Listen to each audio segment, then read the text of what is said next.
Asiacenthe vous présente sa nouvelle note intitulée L'archipel malade du Covid et de ses traitements. En effet, si dans un monde affaibli par le Covid-19, de plus en plus de leaders affirment leur autoritarisme avec assurance, comme en Chine, en Biélorussie ou en Turquie par exemple, la question de la dérive autoritaire se pose également aux Philippines de Rodrigo Duterte.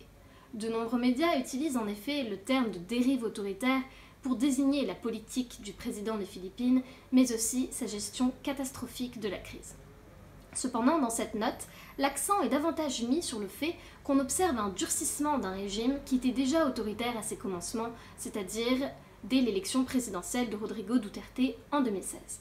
Ainsi, dans un premier temps, cette note analyse l'autoritarisme d'un régime dès l'accès au pouvoir de Rodrigo Duterte.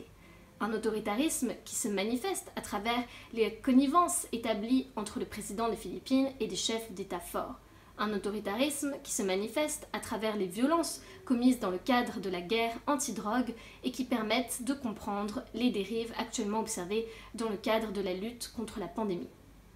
Cependant, dans un deuxième temps, cette note analyse également le durcissement de ce régime qui était déjà autoritaire, un durcissement lorsqu'il s'agit de la liberté d'expression et de la liberté de la presse, avec l'arrêt de journalistes, la fermeture de chaînes nationales, mais surtout la mise en place d'une nouvelle loi antiterroriste qui inquiète une grande partie de la société civile des Philippines.